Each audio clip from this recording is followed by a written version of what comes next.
సంతోషం. మరలా తిరిగి సంవత్సరం ఆఖరిలో ఈ క్రిస్మస్ యొక్క ఉత్సవాలలో ప్రత్యేకంగా మా ప్రియులు రూపస్ గారు, వారి కుటుంబ సభ్యులు మేమంటే ఒక ప్రత్యేకమైనటువంటి ప్రేమ, ఆదర, అభిమానాలు బట్టి యాక్చువల్గా నేను రావడానికి యోగ్యత లేనప్పటికీ దేవుడిచ్చినటువంటి అవకాశాన్ని బట్టి, దేవుడిచ్చినటువంటి కృపను బట్టి మీ ముందు నిలబడడానికి దేవుడు కృప చూపించాడు. కనుక ప్రతి సంవత్సరము మమ్మల్ని జ్ఞాపకం చేసుకుంటూ ఈ కార్యక్రమాల్లో ఇన్వాల్వ్ చేయడాన్ని బట్టి నేను ఎంతో సంతోషిస్తున్నాను. అలాగే మీ కొరకు, మీ యొక్క పరిచర్య కొరకు మానక మేము ప్రార్థనలో జ్ఞాపకం చేసుకుంటూ ఉన్నాం. దేవునికి స్తోత్రం. మాకు కూడా ఈ మాసం అంతా కూడా ప్రతి నిత్యము చర్చిలో 1 అవర్ అంటే కేవలము ప్రార్థన అంశాలు మాత్రమే. ఎందుచేతంటే యేసు ప్రభువారు ఆయన శిలువ మరణానికి వెళ్ళక మునుపు ఒక మాట చెప్పాడు. ఆయన ఏంటంటే, మీరు శోధనలోనికి ప్రవేశించకుండా మెలకుగా ఉండి ప్రార్థన చేయడి.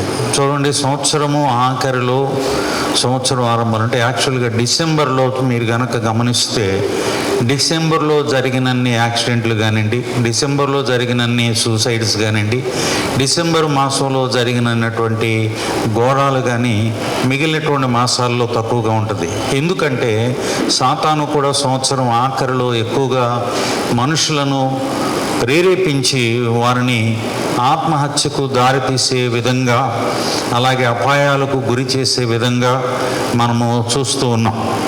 కనుక ఈ క్రమంలో ప్రత్యేకంగా ప్రార్థన చాలా అవసరం అని ప్రేరేపించబడినటువంటి వారముగా మేము కూడా మందిరము ప్రారంభించిన నాటి నుండి 31st వరకు కూడా మానక ప్రార్థనలు చేస్తూనే ఉన్నాం.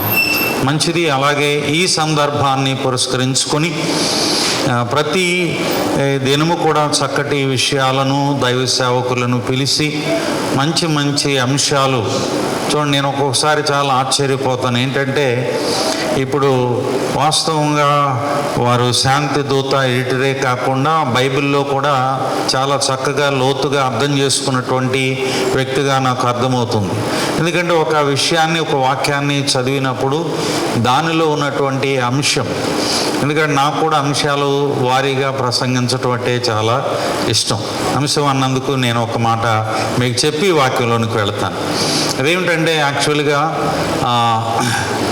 బైబిల్ ప్రకారముగా హోమిలిటిక్స్ అనేటువంటి ఒక ప్రసంగ శాస్త్రం అనేటువంటి సబ్జెక్ట్ ఉంది. ఈ ప్రసంగ శాస్త్రంలో ప్రాముఖ్యంగా 4 విధాలైనటువంటి సెర్మన్స్ ఉన్నాయి. అదేంటంటే టెక్స్టువల్, టాపికల్ సెర్మన్, అలాగే బయోగ్రాఫికల్ సెర్మన్, అలాగే ఎక్స్పోజిటరీ సెర్మన్. కనుక ఈ 4 సెర్మన్స్ కూడా అంటే ఎవరు ఏ వాక్యం చెప్పినప్పటికీ ఈ వితింద ఈ 4 యొక్క సెర్మన్స్లో ఏదో ఒకటి అయి ఉంటుంది. కనుక అలాగే మరి మన ప్రియులు ఒక అంశాన్ని ఇచ్చినప్పుడు దాని గురించి అధ్యయనం చేస్తే చాలా విషయాలు ఉన్నాయి, కానీ ఇచ్చినటువంటి సమయంలోనే ఆ యొక్క విషయాలను ముగించాలని నేను కూడా తలస్తున్నా. అలాగే ఈ రోజున ప్రత్యేకంగా అతిథులుగా ఆహ్వానించబడినటువంటి పెద్దలకు కూడా ప్రత్యేకంగా వందనాలు తెలియజేస్తున్నాను. చాలా సంతోషం.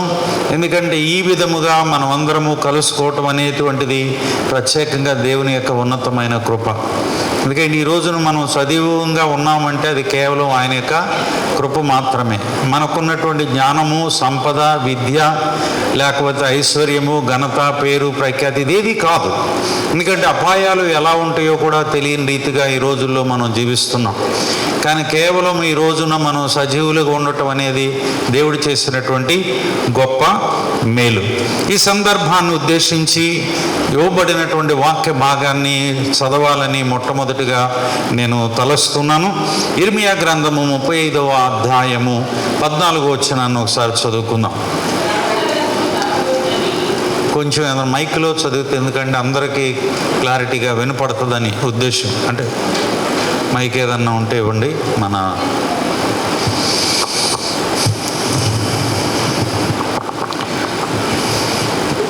ద్రాక్ష చదవండి.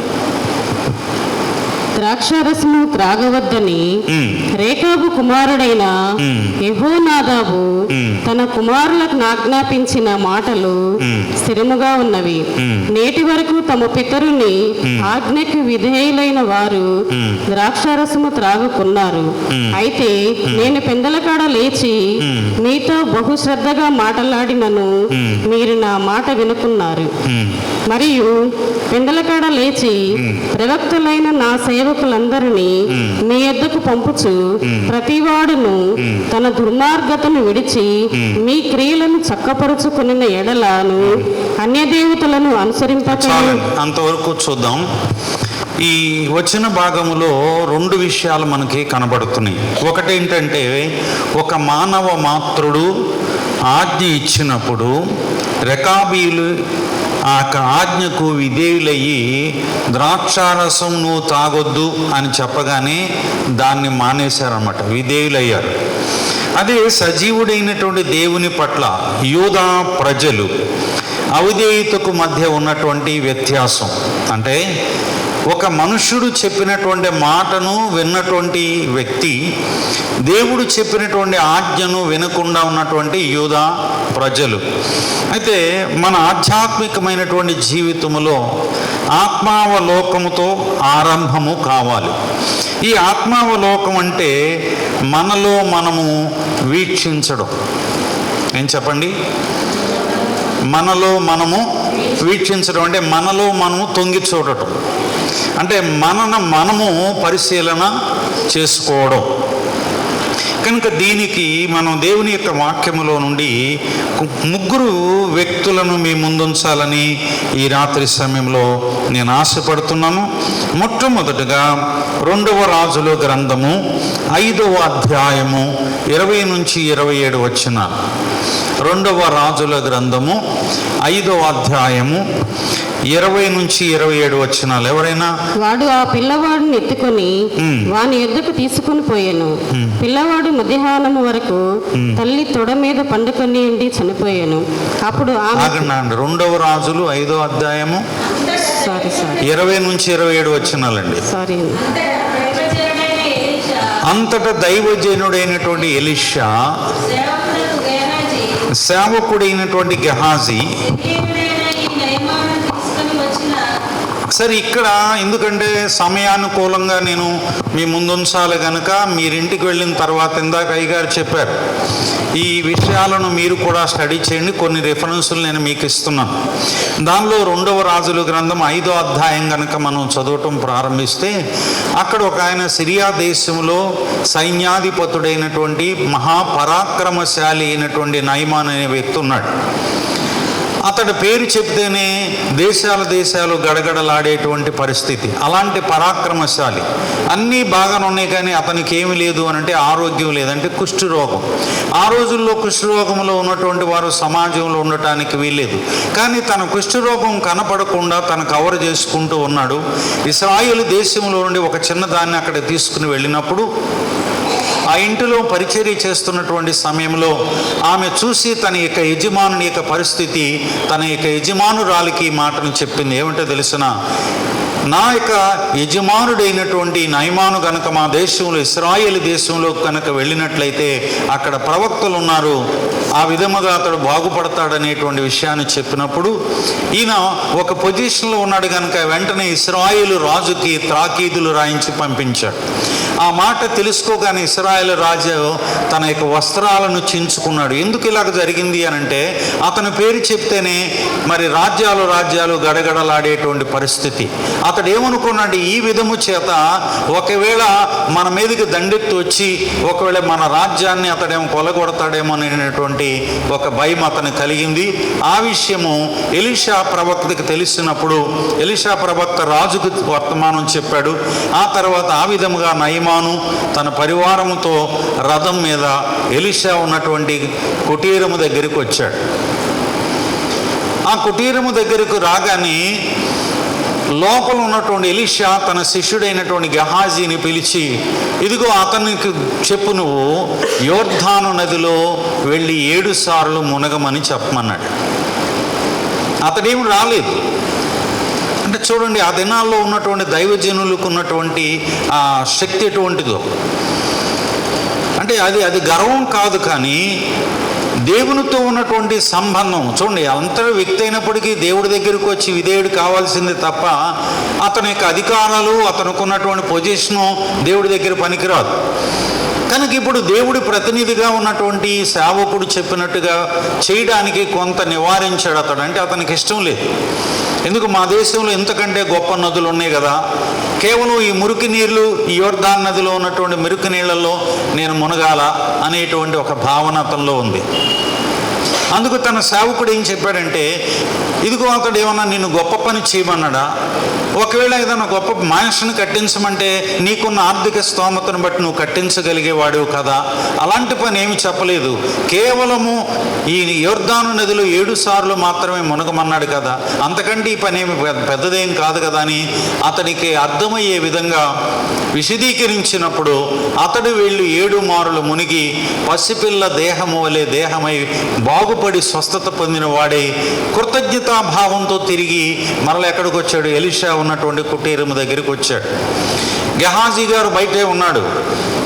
ఆ దూరం నుండి వస్తున్నటువంటి వారిని చూసి ఇతను మనసులో ఏమొచ్చిందంటే, ఇదిగో నా యజమానుడికి ఎలాగో మనసు లేదు. కారణం ఏంటంటే అతను ఏది ఆశించడు, డబ్బు ఆశించడు, పేరు ఆయనకి ఏది అవసరం లేదు. మేము ఎంతకాలం ఈ కుటీరంలో ఉంటాం, ఎంతకాలం ఈ పరిస్థితులు ఉంటాం, మేము కూడా ఆర్థికంగా అభివృద్ధి చెందాలి కదా, వచ్చిన అవకాశాన్ని ఎందుకు జార విడుచుకోవాలి అనేటువంటి దృక్పథంతో ఆ సేవకుడైనటువంటి ఎలీషాకి చెప్పకుండా అతడు వెళ్ళిపోతున్నప్పుడు ఆయన ఏమన్నాడంటే, ఎలీషా వద్దయ్యా నాకు అవసరం లేదు, మీరు తీసుకుని వెళ్ళిపోయినప్పుడు సంతోషంగా అతడు తిరిగి వెళుతున్నప్పుడు ఈ గెహాజీ ఆలోచించుకుని పరిగెత్తుకుని వెళ్ళి రథాన్ని కలుసుకుని అబద్ధం చెప్పాడు. అక్కడ ఏమిటి అబద్ధం? ఇదిగో ఇప్పుడేనైనా మన్యము నుండి కొంతమంది శిష్యులు వచ్చారు, వాళ్ళకి వస్త్రాలు కావాలి, ఇవన్నీ కూడా చెప్పినప్పుడు అతడు ఏమన్నాడంటే, అయ్యా ఇవన్నీ మీకు ఇవ్వడానికే నేను తీసుకొచ్చాను అని చెప్పేసి మళ్ళీ తన పని వాళ్ళని ఇచ్చి తనకు కావలసిన బంగారము, వెండి, విలువైనటువంటి వస్త్రాలు కూడా ఇచ్చాడు. అవి జాగ్రత్తగా భద్రంగా దాచి వాళ్ళు వెళ్ళిపోయారు. ఇప్పుడు ఎక్కడికి వచ్చాడో ఆ వచనం మాత్రం చదువు, 26వ వచనం. ఎలీషా వానితో చూడండి, ఇప్పుడు అడుగుతున్నాడు. ఆయన అంతకుముందు అడిగాడు, ఏమనో తెలుసనా? గెహాజీని ఏమడిగాడు? అంతకంటే ముందున్నటువంటి వచ్చినయ్యా, ఎక్కడున్నావు, ఎక్కడి నుండి వస్తున్నావు, నువ్వు ఎక్కడున్నావు అని అంటే, లేదయ్యా నేను ఇక్కడే ఉన్నాను అని సమాధానం చెప్పాడు. అందుకు ఎలీషా ఏమన్నాడు తెలుసా? నీవు ఆ మనుషుని కలుసుకొనడానికి ఆ మనుషుల్ని దగ్గర నీతో కూడా నా ఆత్మ రాలేదా అని ప్రశ్నించాడు. ఇప్పుడు చదవండి.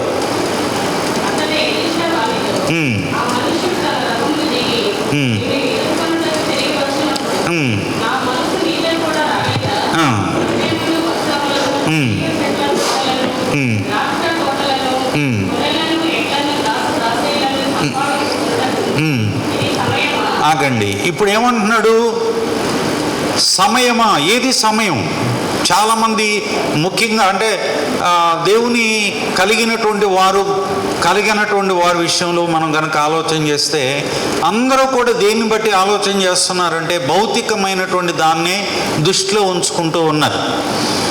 ఏ విధంగానైనా సరే లోకంలో మనం అభివృద్ధి చెందాలి, ఆస్తి సమకూర్చాలి, అభివృద్ధి చెందాలి లోకంలో అనే భావనతో ఇతడు కూడా ఎలాగైతే అది ఆశించి పొందుకున్నాడు.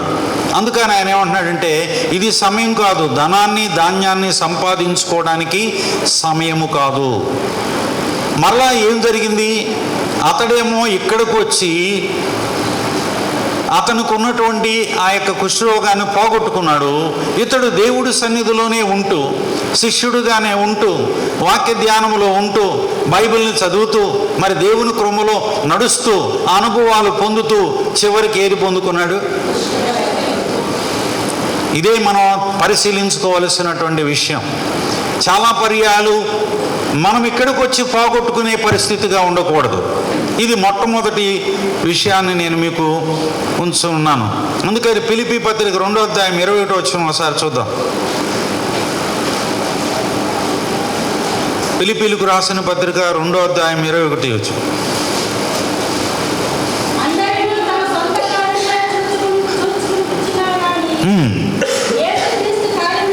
చూడండి, ఇక్కడ చూడండి, చాలాసార్లు మనం ఎప్పుడు ఈ దినాల్లోనే కాదు మనం గుర్తు చేసుకోవాల్సింది, మన సొంత పనుల మీద ఉన్నంత శ్రద్ధ దేవుని కొరకు పని చేయాలన్నటువంటి శ్రద్ధ తక్కువగా ఉంటుంది. ఒకసారి మనం అందరం పరిశీలించుకోవాల్సిన అవసరం ఉంది. ఆత్మావలోకం అంటే అదే అనమాట. మనం ఒకసారి రెక్టిఫై చేసుకోవాలి, పరిశీలన చేసుకోవాలి. ఏమని? నేను ఈ సంవత్సర కాలం అంతా దేవుడు నాకు ఇచ్చాడు, ఆరోగ్యం ఇచ్చాడు, కావలసినవన్నీ ఇచ్చాడు. ఈ సంవత్సర కాలంలో ఎవరికైనా నేను ప్రభువును పరిచయం చేశానా? ప్రభువును గురించి ఇతరులకు తెలియచేశానా? లేక నా సొంత పనుల్లోనే నిమగ్నమై ఉన్నాను? హగ్గై గ్రంథము 1వ అధ్యాయము 4-6 వచనాలు. హగ్గై 1:4-6 చూద్దాం.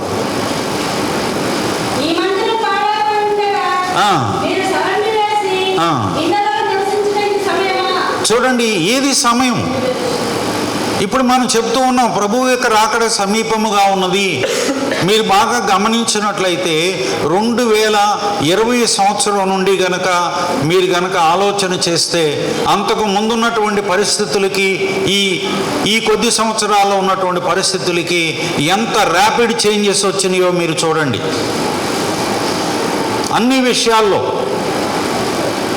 అది క్లైమేట్ విషయాల్లో కావచ్చు, భూమి మీద వచ్చేటువంటి తెగుళ్ళే కావచ్చు, ఇలాంటి మనుషుల్లో ఉన్నటువంటి తత్వాలే కావచ్చు, స్వభావాలే కావచ్చు, అన్నీ కూడా మీరు కనుక ఆలోచన చేస్తే చాలా భయంకరమైన దినాల్లో మనం జీవిస్తున్నాం. అలాగే ఒకవైపు యుద్ధ వాతావరణం నెలకొని ఉన్నట్టుగా మనం చూస్తున్నాం. ఎక్కడ చూసినా నెమ్మది లేనటువంటి పరిస్థితులు. అంటే దీన్ని బట్టి మనం అర్థం చేసుకోవాల్సింది ఏమిటి అనంటే, సమయమిక చెప్పండి, సమయము లేదు. ఈ సమయంలో ఏం చేయాలి మనం అంటే చూడండి, చాలామంది ఎవరికి వాళ్ళే సొంత విషయాల మీద ఉన్నంత శ్రద్ధ. ఇప్పుడు గెహాజీ కూడా అదే ఆలోచించాడు, కానీ అది అనుభవించాడా? ఆ సంపాదించినటువంటి ఆస్తి అనుభవించాడా, లేక కుష్ఠరోగం వచ్చిందా? అందుకని అంటాడు, మనుషుడు సంపాదిస్తాడు కానీ అది చివరికి ఎవరు చేజిక్కునో ఎవరికి తెలియదు. తర్వాత రెండో వ్యక్తిని కూడా మనం మీకు చూపిస్తాను. సంఖ్యాకాండము 22వ అధ్యాయము. అక్కడ కూడా ఒక వ్యక్తి కనబడుతున్నాడు. 1 నుంచి 30 వచనాలు. అదే ఎవరు అని కనుక మీరు ఆలోచన చేస్తే ఇతను కూడా ఒక ప్రవక్త. ఇప్పుడు మొట్టమొదట మా కోసం మీరు బోధించడానికి, మీకోసం కదా, మా కొరకే మేము బోధించుకుంటున్నాం. పౌలు ఒక మాట అంటాడు, ఏంటో తెలుసా? నేను అనేకులకు బోధించి భ్రష్టుడవుతానేమో అని నన్ను నేను నలగొట్టుకుంటున్నాను అంటాడు. కనుక ప్రవక్తలు, సేవకులు, బోధకులు అనబడినటువంటి వారుతోనే మాట్లాడుతుంది దేవుని వాక్యం. మొట్టమొదట గెహాజీ శిష్యుడు, ఎలీషా తర్వాత ఆ పరిచర్యని కొనసాగించవలసినటువంటి వ్యక్తిన. ఈ బిలాము ఎవరు? ఈయన కూడా ఒక ప్రవక్త. కానీ ఏం చేశాడు? బహుమానములను ప్రేమించి ఏం చేశాడు? దేవుని ప్రజలకు విరుద్ధముగా శపించటానికి పూనుకున్నాడు, బయలుదేరాడు. అతనికి కనపడింది బహుమానమే.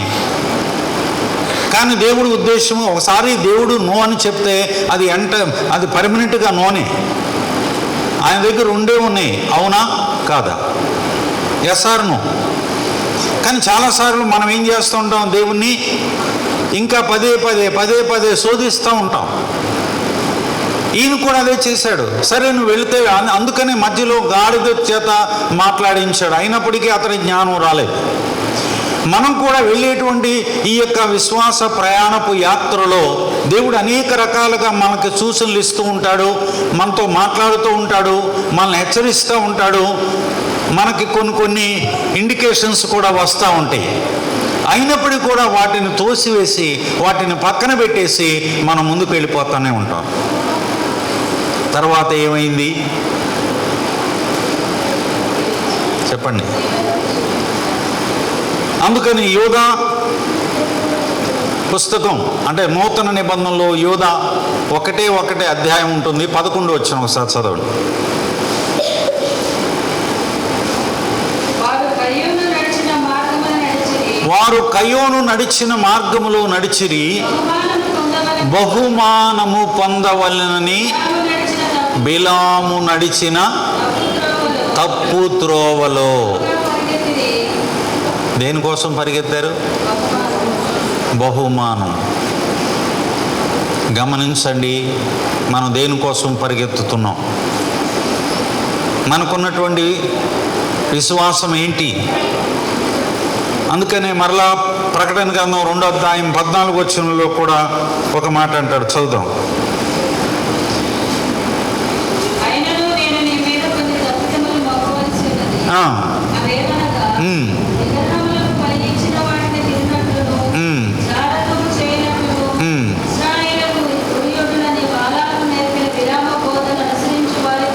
చూడండి, బాలాకు నేర్పినటువంటి బిలాము బోధ ఏమిటి? బిలాము బోధ అనుకూలంగా,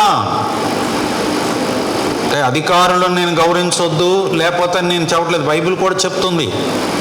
మరి అదే సమయంలో బైబిల్ గ్రంథంలో ఏం చెప్తుంది? దానియేలు ఏం చేశాడు? దానియేలు గ్రంథము 3వ అధ్యాయంలో 6వ అధ్యాయంలో దానియేలు గ్రంథము 3వ అధ్యాయంలో షడ్రక్ మేషక్ అబేద్నెగోలు వారు బబులోను సామ్రాజ్యములో ఉన్నటువంటి వ్యక్తులే.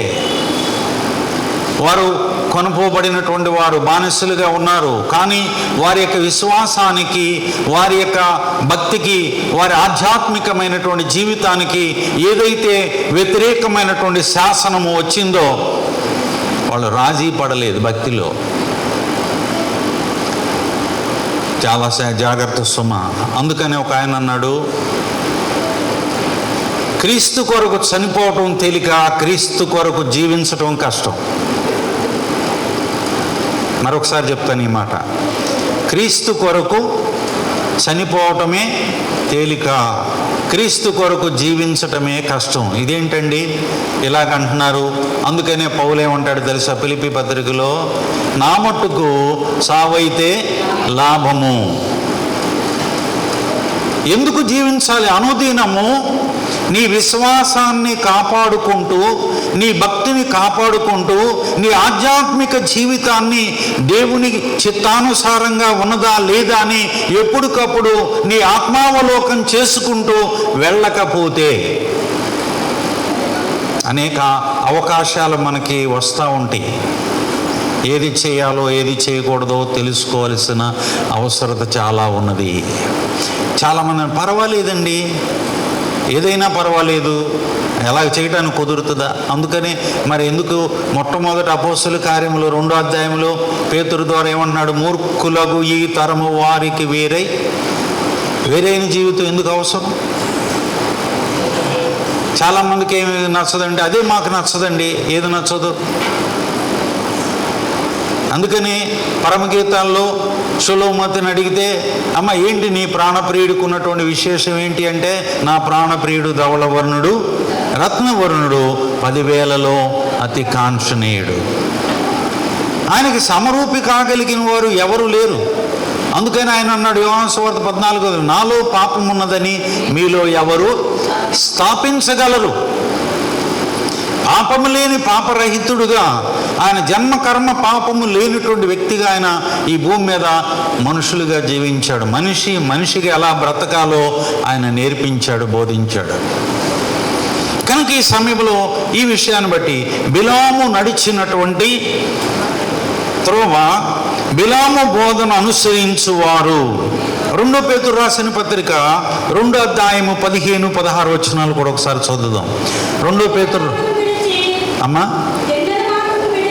ఆ తిన్నని మార్గమును విడిచి,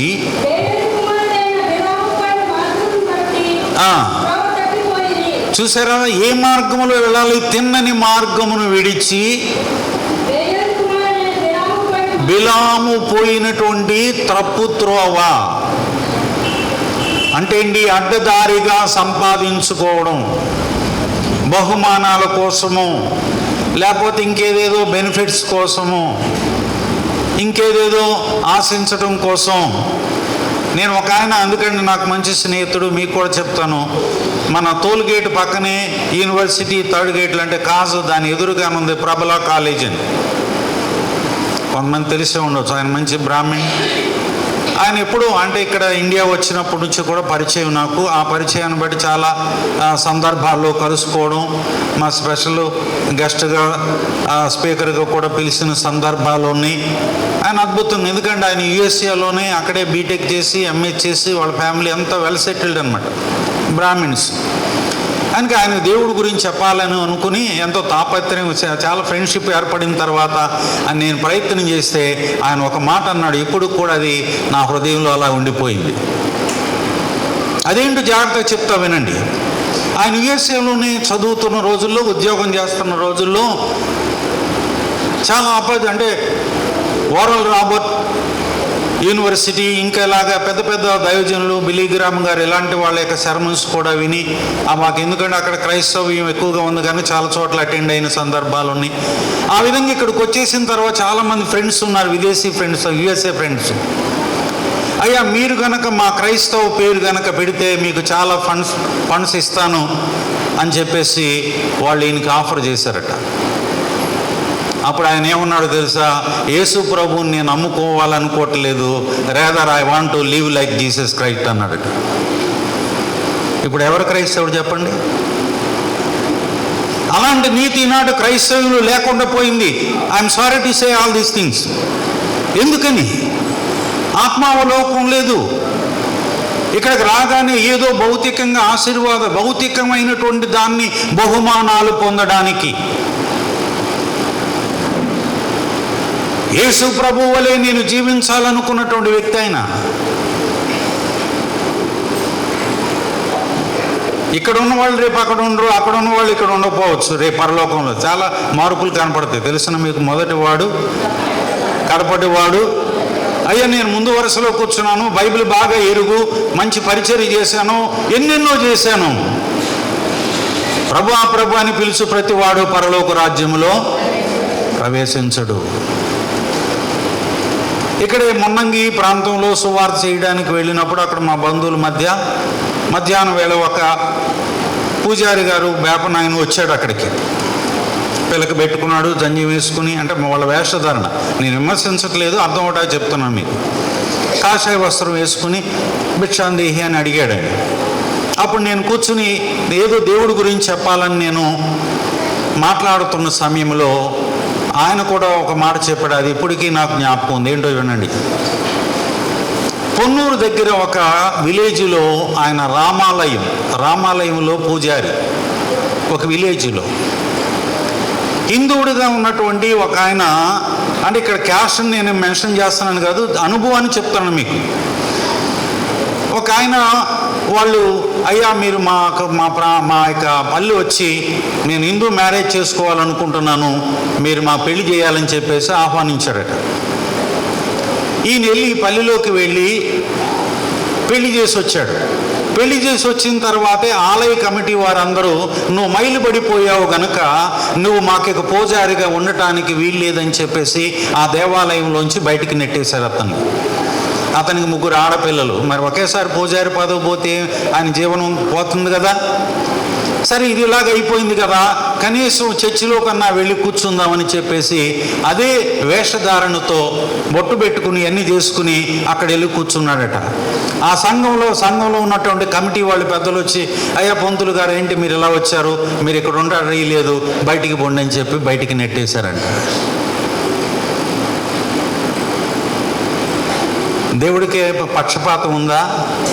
దేవుడికి వేషధారణ ఉందా? అలా అయితే దేవుడు కాదు. అలాంటి దేవుడు నాకు అవసరం లేదు. ఇవన్నీ వింటున్నప్పుడు ఎలా అనిపిస్తుంది? కనుక అక్కడ ఏం జరిగింది అంటే ఆయన చెప్పాడు. అప్పుడు ఆయన ఒక మాట చెప్పాడు, ఇక్కడికి వెళితేనేమో వీళ్ళు నన్ను యాక్సెప్ట్ చేయలేదు, నువ్వు మైలుపడిపోయావు. నేను అక్కడికి వెళితే వాళ్ళు కూడా నన్ను అంగీకరించలేదు. అప్పుడు నేను చెప్పాను, నా నరములో నా రక్తములో ప్రవహిస్తున్న యేసు ప్రభువును మీరు నన్ను వేరు చేయగలరా అని అడిగాడట. ఇప్పుడు ఎవరు క్రైస్తవుడు చెప్పండి? ఇప్పుడు చెప్పండి. వేషం మారకపోవచ్చు, కానీ అతని జీవితం మారింది. యేసుప్రభు ఏంటో తెలుసు, అతను జీవించిన విధానం ఏంటో తెలుసు, అతని వల్ల నడవాలనుకుంటున్నాడు. కానీ ఎప్పటి నుంచో మనం బైబిల్ ఎరిగిన వాళ్ళము, కానీ మార్పు లేకుండా జీవిస్తున్నాం బహుమానాలను ఆశించి. కనుక ఆలోచించండి. త్యాగం చేయవలసిన పరిస్థితుల్లో అదే ఇక్కడ సింహాల బోన్లో వేయడానికైనా ఇష్టపడ్డాడు. కానీ అలాంటి శాసనం చేసినప్పుడు దేవునికి మాత్రమే ప్రార్థన చేసేటువంటి అలవాటు కలిగినటువంటి దానియేలు, సమస్య వచ్చినప్పుడు కాదు మనం ప్రార్థన చేయాల్సింది, రాక మునుపే. అదే మలాకీ గ్రంథంలో అంటాడు, దుర్దినములు రాక మునుపే వీటి యందు నాకు సంతోషము లేదు అని చెప్పే సంవత్సరములు రాకముందే. ప్రసంగి గ్రంథము 12వ అధ్యాయము రాకముందే. ఎప్పుడు? సూర్యుడు, చంద్రుడు, నక్షత్రాలు ఇవన్నీ కూడా లయము కాక మునుపే, వాన కురిసి మరలా వెలిసిన తర్వాత వాన మరలా కురవక మునుపే నీ బాల్య దినములు ఎందే నీ సృష్టికర్తను స్మరణకు తెచ్చుకో. సమయం ఉండగానే, ఎప్పుడే సమయం మనకు తెలియదు. చాలామంది ఇంకా సమయం ఉన్నదిలేండి. ఒక మాట చెప్తాను. ఒక యూత్ మీటింగ్ జరుగుతుంది, యవనస్తుల యొక్క సదస్సు 3 దినాలు. ఆ 3 దినాల్లో ఇంచుమించు ఒక 200 మంది యవనస్తులు అటెండ్ అయ్యారు. దానిలో కొంతమంది ఆల్రెడీ యాక్సెప్ట్ చేసిన వాళ్ళు ఉన్నారు, కొంతమంది అంగీకరించినటువంటి వారు ఉన్నారు. ఆ ప్రీచర్ ఆల్టర్ కాల్ ఇచ్చాడు. ఓకే, ఇదే రక్షణ దినము, రేపు నీది కాదు. కనుక ఎంతమంది మీ జీవితాల్ని ఈరోజే ప్రభువుకు సమర్పించుకోవాలనుకుంటున్నారని చెప్పి ఆయన ఆల్టర్ కాల్ ఇచ్చినప్పుడు చాలామంది చేతులు ఎత్తారు. ముందు వరుసలో కూర్చున్న ఒక అమ్మాయి మాత్రం చెయ్యి ఎత్తలేదు. ఆయన ఏమన్నాడు? Salvation is for today, it is not for tomorrow. రేపటి కొరకు కాదు, ఈరోజే రక్షణ దినము. కానీ ఆమె బైబిల్లో రాసుకుంది ఏంటో తెలుసా? Salvation is not for today, it is for tomorrow. ఈరోజు నాకు ఇంకా ఉన్నాయి పనులు, రేపు చూసిన రేపే అని రాసుకుందట డైరీ బైబిల్లో మొట్టమొదటి పేజీలో. 3 దినాలు అయిపోయింది.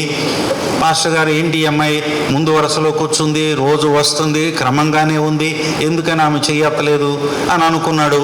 అందరూ ఇది చేసి అటు వెళ్ళిపోయారు. ఈయన కూడా ముగించుకుని వెళుతూ ఉండగా కొంత దూరం వెళితే చాలామంది అక్కడ పోగై ఉన్నారట. ఏమిటని చెప్పేసి ఆయన కూడా వెహికల్ పక్కన పార్క్ చేసి ఏంటని చెప్పేసి అక్కడ వెళ్ళి చూస్తే, ఏ వ్యక్తి అయితే ఆ 3 దినాలు అటెండ్ అయినటువంటి యవనస్తురాలు స్కూటీ మీద వెళుతూ యాక్సిడెంట్లో రక్తపు మడుగులో పడి చనిపోయింది. ఆమె బ్యాగులో ఉన్నటువంటి బైబిల్ తెరిచి చూసినప్పుడు ఆ బైబిల్ మీద రాసుకుంది, రక్షణ నేడు కాదు. ఆలోచించండి, సమయము మన చేతుల్లో ఉందా? సమయము ఎవరి చేతిలో ఉంది? కాలములను సమయములను ఆయన చేతిలో, ఆయన స్వాధీనంలో ఉన్నవి. కనుక సమయం ఉండగానే మనం ఏం చేయాలి? మనలను మనము పరిశీలన చేసుకుని ఆత్మలోకంలో మనం సరిదిద్దుకోవాల్సిన అవసరం. బహుమానాల కోసమో లేకపోతే ఈ లోకములో ఏదో అన్యాక్రాంతముగా వచ్చేటువంటి దానికోసమో పరిగెత్తాల్సిన అవసరం లేదు. మరొక వ్యక్తిని మీ ముందు ఉంచాలనుకుంటున్నాను. అపోస్తల కార్యములు 8వ అధ్యాయము 26 నుంచి 38 వచనాలు చదివితే, అతడు సంఘములో నియమించబడినటువంటి పెద్దలో ఇతడు ఒకడు. అది ఆది అపోస్తల కాలములో సంఘము అభివృద్ధి చెందుతున్నటువంటి పరిస్థితులలో, విస్తరిస్తున్నటువంటి పరిస్థితుల్లో సంఘము ఒక క్రమమైనటువంటి పద్ధతిలో నడవాలని వారు ఆత్మపూర్ణులైన వారిని, జ్ఞానముతో నింపబడినటువంటి 7 పెద్దలను నియమించారు. ఆ 7 పెద్దల్లో ఫిలిప్పు కూడా ఒకరు. ఇప్పుడు దేవుడు ఏం చెప్పాడంటే, ఇక్కడ కూడా ఒక వ్యక్తి కనపడుతున్నాడు. ఇతడు ఎవరంటే ఆఫ్రికా దేశములో, ఐథియోపియా దేశములో అతడు ఒక ఫైనాన్షియల్ మినిస్టర్ అన్నమాట, అంటే ఆర్థిక శాఖ మంత్రి. ఇతడు యెరూషలేము దేవాలయానికి వెళ్ళి ఆ యెరూషలేము దేవాలయంలో ఆరాధన చేసుకుని తిరిగి మరలా తన రథం మీద ఆ దేశానికి వెళ్ళిపోతున్నాడు. అప్పుడు దేవుని ఆత్మ చెప్పింది ఫిలిప్పుకి, నీవు త్వరగా పరిగెత్తుకొని వెళ్ళి ఫిలిప్పును ఆ యొక్క నపుంసకుని కలుసుకోమన్నప్పుడు ఈయన పరిగెత్తుకుని వెళ్ళి ఎవరిని కలుసుకున్నారు? నపుంసకుడిని కలుసుకున్నాడు. అతడు తన రథం మీద కూర్చుని ఏం చదువుతున్నాడు? యెషయా గ్రంథము 53. అప్పటికి ఇంకా బైబిల్ ఫుల్ ప్లెడ్జ్డ్గా లేదు, ఇంకా అసలు ఇప్పుడు నూతన నిబంధన లేదు. పాత నిబంధనలో యెషయా గ్రంథములో దొరికిన విడిప్రతిలో 53వ అధ్యాయంలో ఉన్నటువంటి ఆ విషయాలను అతడు చదువుతున్నాడు. చదువుతున్నప్పుడు ఈయన ఒక ప్రశ్న అడుగుతున్నాడు. ఏమిటో తెలుసిన? నీవు చదువుతున్నది, చెప్పండి, చదువుతున్నది గ్రహించగలిగావా? అప్పుడు ఆయన ఏమన్నాడు? నాకెవడైనను త్రోవ చూపకుంటే నేను ఎలాగూ గ్రహించగలను. ఇక్కడ ఒకసారి గమనించాలి. ఈ రోజును కూడా చాలామంది అన్వేషిస్తున్నారు సత్యాన్ని. ఏది సత్యమో, ఏది వాస్తవమో, ఏది నిజమో ప్రజలకి అర్థం కాక రకరకాలైనటువంటి ప్రయత్నాలు చేస్తూనే ఉన్నారు. ఆనాటి నుండి నేటి వరకు కూడా వెతుకుతూ ఉన్నారు దేవుణ్ణి కలుసుకోవాలనే తపనతో. చూడండి, ఆనాడు గనక జ్ఞానులు ఏ విధముగా అయితే వారు అన్వేషణ ప్రారంభించి నిజముగా ఆ యొక్క శిశువుని కలుసుకునే వరకు వారి అన్వేషణ ముగించలేదో, అలాగే ఈ రోజును కూడా జ్ఞానులు కూడా వెతుకుతూ ఉన్నారు ఆ యొక్క రక్షకుని కనుగొనాలని. ఆ నక్షత్రము వారికి త్రోవ చూపి ఆ శిశువు ఉన్న చోటు దాకా వచ్చి నిలిచే వరకు వారి అన్వేషణ పూర్తి కాలేదు. కనుక మనము కూడా అన్వేషిస్తున్న లోకానికి, వెతుకుతున్నటువంటి లోకానికి సత్యమేదో తెలియచేయవలసినటువంటి అవసరత ఎవరికి ఉంది? ఇక్కడున్న మీ అందరికీ ఉంది. కేవలం మరి ఇక్కడ వచ్చి కూర్చుని వెళ్ళిపోవడమే కాదు, నేటి నుండి మీ జీవితాన్ని మీరు సిద్ధం చేసుకుంటూ ఇతరులను కూడా మీరు నడిపించాల్సిన బాధ్యత ఉన్నది. ఎక్కడికి? అప్పుడు అన్నాడు, నువ్వు రథం మీదకి వచ్చి కూర్చోమన్నాడు. అప్పుడు ఆ విషయాలన్నిటినీ వివరించినప్పుడు వెంటనే ఆ రథము వెళ్ళిపోతూ ఉండగానే అప్పుడు ఆయనే అడుగుతున్నాడు. ఆయనకు అర్థమైంది ఎవరు, ఎందుకు వచ్చాడో, ఎందుకు ఈయన ఇలాగా శ్రమపరచబడ్డాడో, ఎందుకు ఈ విధముగా ఆయన నలగొట్టబడ్డాడో, ఈ విషయాలన్నీ వివరించినప్పుడు ఆయనకి అర్థమైంది నా కొరకే కదా ఇంత గొప్ప త్యాగం ఈయన చేశాడని గ్రహించి అప్పుడుకప్పుడే అతడు తీర్మానం తీసుకున్నాడు. కనుక ప్రియ దేవుని బిడ్డలారా, నేను ఎందుకు ఈ మాటలను మీకు జ్ఞాపకం చేస్తున్నానంటే ఒక్క విషయాన్ని మీరు గుర్తు చేసుకోవాల్సిన అవసరత ఉన్నది. అదేమిటి అంటే, వర్గీస్ గారని,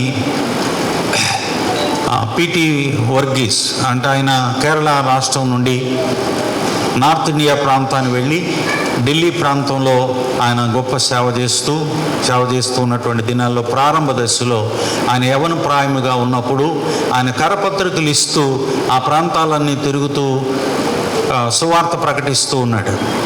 ఒక ఇద్దరు భార్యాభర్తలు ఆ గంగా నది ఒడ్డున కూర్చుని దుఃఖపడుతూ ఏడుస్తూ ఉన్నారట. ఈయన వెళ్ళేటప్పటికి, ఎందుకయ్యా, ఎందుకు మీరు దుఃఖపడుతున్నారు? మీ దుఃఖానికి గల కారణం ఏమిటి అంటే, వారి నమ్మకం ఏంటంటే వారు తొలుసూలు పుట్టినటువంటి కుమారుణ్ణి ఆ నదిలో కనుక పారేస్తే వారు చేసినటువంటి పాపాలన్నీ కూడా ఏమైపోతాయి? తొలగిపోతుందని. అప్పుడు ఈయన వాళ్ళకి సువార్త చెప్పి ఆ కరపత్రిక ఇచ్చిన తర్వాత వాళ్ళు ప్రాధేయపడిన విషయం ఏంటో తెలుసా? ఒక 5 నిమిషాలు గనక మీరు ముందే వచ్చి మాకు ఈ మాటలు చెప్పున్నట్లయితే మేము మా కుమారుణ్ణి ఇలాగ చేసి ఉండేవారము కాదు అని వారు ఎంతో దుఃఖపడ్డారంట. అంటే ఎందుకు చెప్తున్నానంటే, సువార్త అనేటువంటిది చాలా ఎమర్జెన్సీ, అత్యవసరము. అంటే వాళ్ళు అంగీకరిస్తారో అంగీకరించరో, వాళ్ళు అంగీకరించేది అంగీకరించినది మన చేతుల్లో లేదు. తెలియచెప్పవలసినటువంటి అవసరత, బాధ్యత, కర్తవ్యము మనపైన ఉన్నది. చాలామంది విచారం ఏంటంటే, క్రైస్తవం అంటే మతం. ఇది మతం కానే కాదు. యేసు ప్రభు ఏ మతాన్ని స్థాపించడానికి ఈ భూమి మీదకి రాలేదు. ఆయన ఏమన్నాడు? నేనే మార్గమును, సత్యమును, జీవమును. మార్గము ఎక్కడికి? మార్గము పరలోకానికి వెళ్ళడానికి మార్గము, ఏకైక మార్గము యేసు ప్రభువు ఒక్కడే. ఎందుకని యేసు ప్రభువు ఒక్కడే? ఆయన చరిత్రను 2 భాగాలుగా చేశాడు. క్రీస్తు పూర్వము, క్రీస్తు శకము. క్రీస్తు వచ్చిన దగ్గర నుండి ఈ ప్రపంచం లెక్కలు కట్టడం ప్రారంభించింది. సరే, ఈ విషయాలన్నీ మీరు జాగ్రత్తగా గమనించండి. కనుక ఇక్కడ మనం చూసినప్పుడు ఆ పిలుపు ఏ విధముగా ఆత్మ చేత కొనిపోబడి వారికి సువార్తను ప్రకటించాడో మనం చూస్తున్నాం. తద్వారా అతడు దేవుని సన్నిధిలో. ఇప్పుడు మీరు ఒకసారి మనలను మనము ఏం చేయాలి? ఆత్మావలోకం చేసుకోవాల్సిన అవసరం ఉంది. దానిలో 1 కొరింథీ పత్రిక 11వ అధ్యాయము 28-31 వచనం. కాబట్టి ప్రతి మనుష్యుడు ఎవరిని పరీక్షించాలి? ఎవరికి వారే ఆత్మ పరిశీలన చేసుకోవాలి. 31 కూడా చదవండి ఒకసారి. అయితే మనలను మనమే విమర్శించుకున్నట్లయితే అది తీర్పు పొందకపోదుము. ఏమి తీర్పు? ఏమి తీర్పు చెప్పండి. అందుకనే ఒకసారి ఇది ఎలాగ ఉంచండి. కీర్తనల గ్రంథము 26వ కీర్తన 2వ వచనం కూడా ఒకసారి చదువుదాం. కీర్తనలు 26:2.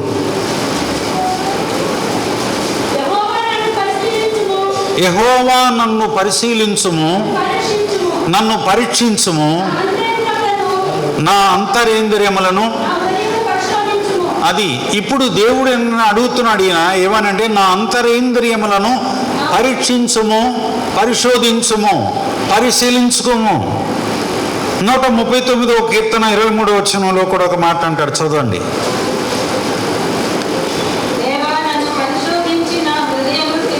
చూడండి, దేవా నన్ను పరిశోధించి నా హృదయమును తెలుసుకొనుము.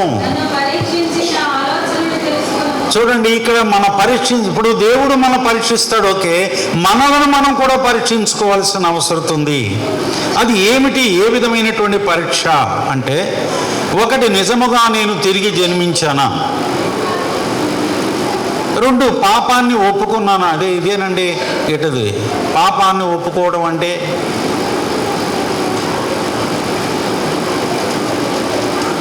చెప్పండి.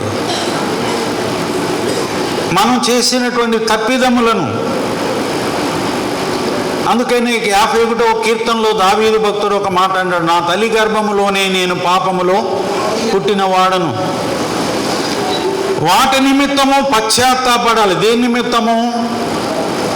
మనం చేసినటువంటి తప్పిదములను బట్టి, పాపములను బట్టి, అతిక్రమములను బట్టి మనము దేవుని దగ్గర పశ్చాత్తాపడాలి. తర్వాత పరిశుద్ధ జీవితము జీవిస్తున్నానా, లేక దేవునికి సంపూర్ణముగా ప్రేమిస్తున్నానా? దేవుణ్ణి ప్రేమిస్తే నీ పొరుగు వారిని కూడా ప్రేమించాలి. దేవుణ్ణి ప్రేమిస్తున్నామంటేనే సరిపోదు. ఎవరిని ప్రేమించాలి? పొరుగు వారిని ప్రేమించాలి.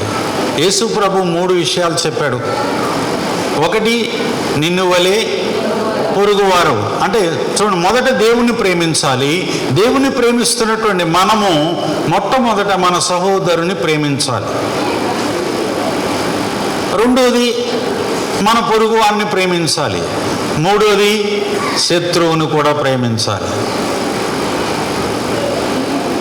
ఇది యేసు ప్రభు మనకి బోధించినటువంటి బోధ. అలాగనే మనం కూడా దాన్ని అనుసరించాలి. ఆయన ఏదైతే చేశాడో అది కూడా మనం అవలంబించాలి. అందుకని సులువు మీద ఆయన క్షమించమని ప్రార్థన చేశాడు. మొట్టమొదటి వచనం అదే. పలికినటువంటి మాటలో, తండ్రి వీరేమి చేస్తున్నారో ఎరుగరు గనుక వీరిని క్షమించు. అలాగే నా ఎడల అపరాధము చేసిన వారిని క్షమిస్తున్నామా? దేవుని ఆజ్ఞలను పాటిస్తున్నానా? దేవుని రాకడ కొరకు సిద్ధపడి ఉన్నానా? ఇవి ఆత్మావలోకం చేసుకోవాల్సిన అవసరం ఉంది. మనలను మనం ఎవరికి వారే ఆత్మ పరిశీలన చేసుకుంటే, ఇప్పుడు కొరింథీ పత్రిక 11వ అధ్యాయము ఇప్పుడు చదవండి 28 నుంచి చివరి వరకు. కాబట్టి ప్రతి మనుషుడు తనను తాను పరీక్షించుకొనాలి. అలాగూ చేసి ఆ, ఆ,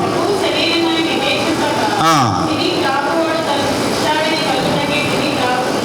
ఎవరికి శిక్ష కలగడానికి? ఎవరికి వారే. ఎందుకు? దేవుడు చెప్పిన ప్రకారముగా మనము చేయకపోతే. గెహాజీకి కుష్ఠరోగం ఎందుకు వచ్చింది? ఏం చేస్తే వచ్చింది? బిలాముతో గాడిద ఎందుకు మాట్లాడింది? ఏం చేశారని చెప్పండి. వాళ్ళు ఆత్మ పరిశీలన చేసుకోకుండా, దేవుని యొక్క అడుగుజాడలో నడవకోకుండా, వాళ్ళ ఇష్టానుసారముగా వాళ్ళ సొంత ఉద్దేశాలని ఆశించి వెంబడించారు కనుకనే. కనుక ఇప్పుడు మనం ఏమంటున్నాడు? మనలను మనము పరీక్షించుకోవాలి, పరిశీలన చేసుకోవాలి. తర్వాత అందువలననే బలహీనులు, రోగులు నిద్రిస్తున్నారు. చూడండి, ఎందుకని ఇలాంటి సిచ్యువేషన్లోకి వెళ్ళిపోయారు?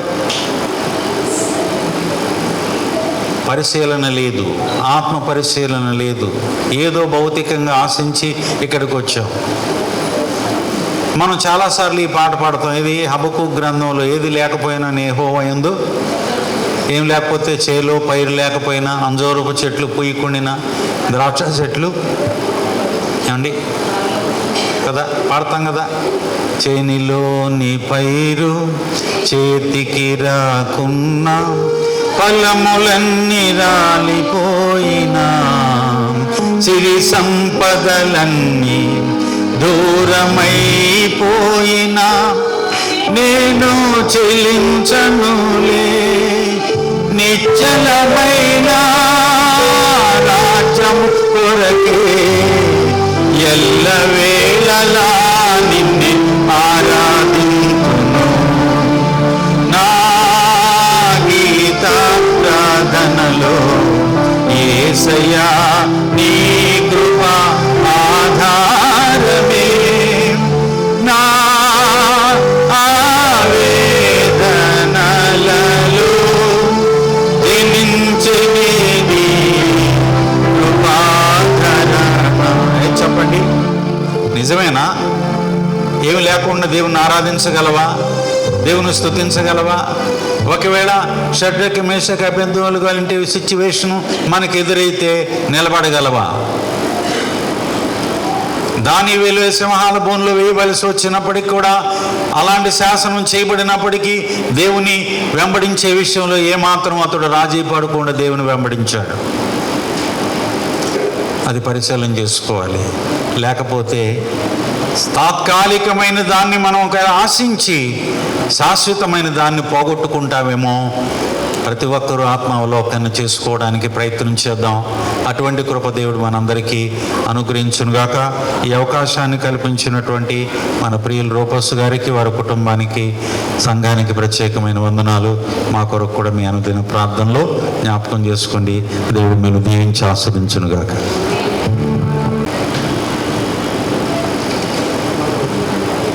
క్రిస్మస్ ఉత్సవాలు 2025 నూతన సంవత్సర స్వాగత ఆరాధనలు నిర్వహిస్తున్నటువంటి చిరకాల మిత్రులు రూఫస్ గారికి,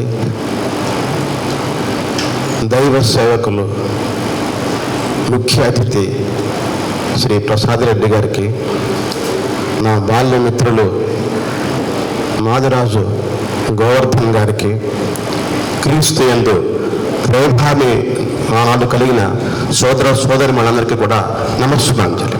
సందర్భంగా నేను గమనించిన విషయం చెప్తున్నా. ఒక మతమును నేను కానీ, ఒక మత ఆరాధకుడిని కానీ నేను వేరే విధంగా విమర్శిస్తున్నాను, దయచేసి అనుకోవద్దు. నేను హైదరాబాద్లో ఉండేటప్పుడు మా ఇంటికి దగ్గరలో ప్రక్కనే ఒక ఇల్లు, ఒక వీధి అడ్డు ఉంటుంది. ఒక మసీదు ఉండేది. ఆ మసీదుకి గోడ మీద రోజు ఒక సూక్తి రాస్తుంటారు. ఆ సూక్తి రాసే అతను మంచి దస్తూరితో రాస్తాడు. నేను అప్పుడప్పుడు అతను రాస్తుంటే చూసేవాడిని. అడిగేవాడిని, ఈ సూక్తులు ఎవరు చెప్తారా, నువ్వే రాస్తావా ఖురాన్ చూసి అంటే, లేదండి ఈ మసీదు నిర్వాహకులు నాకు ఈరోజు ఈ సూక్తి రాయమని చెప్తారండి అన్నాడు. ఒకరోజు ఆ సూక్తి నాకు ఇంకా గుర్తుంది, బహుశా ఎప్పటికీ మర్చిపోలేనేమో కూడా. ఆ సూక్తి ఏమిటంటే, నీవు ఏదైనా పని చేయమని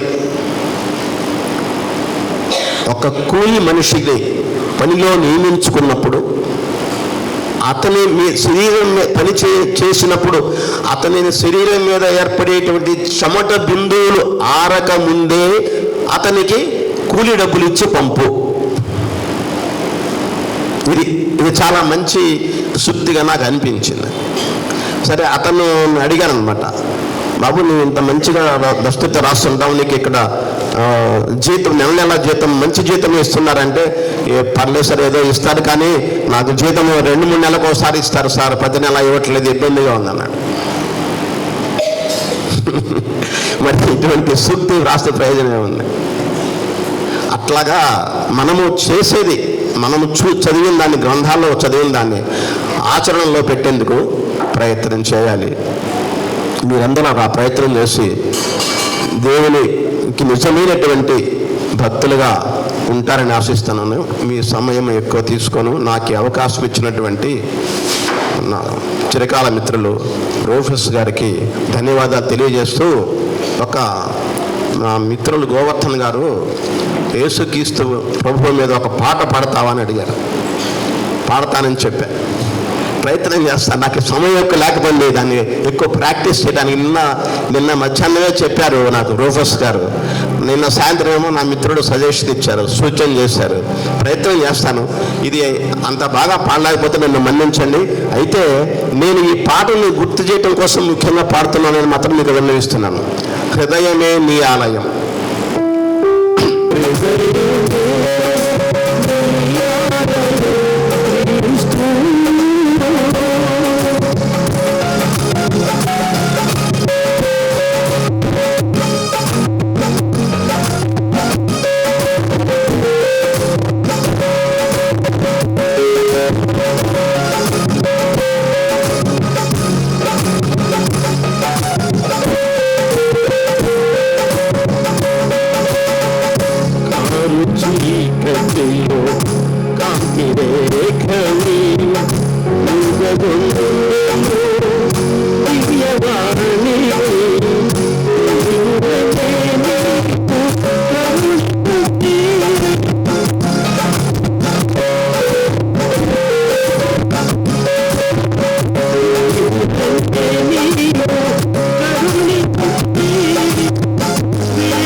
ధన్యవాదాలు.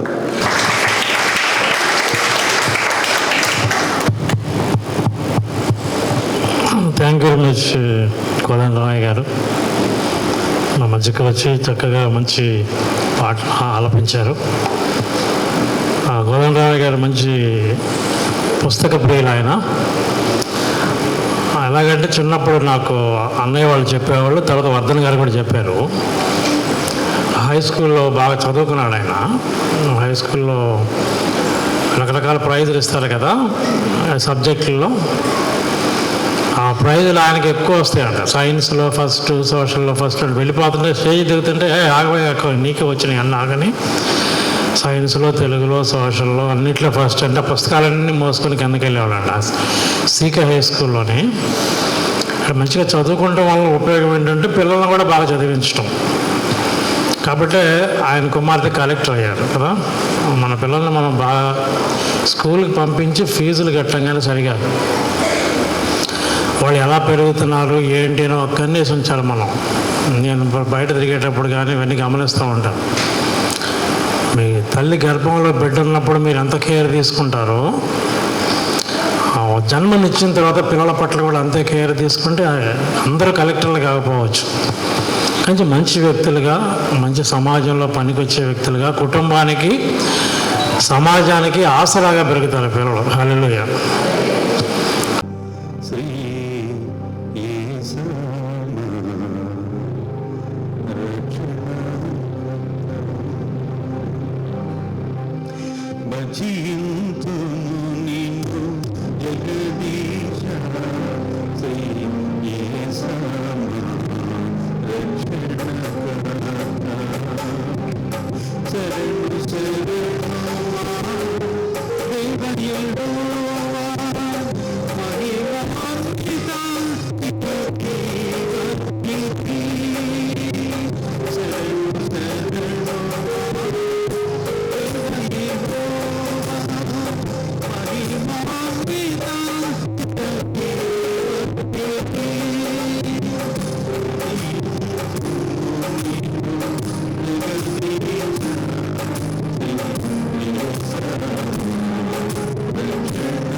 రక్షణ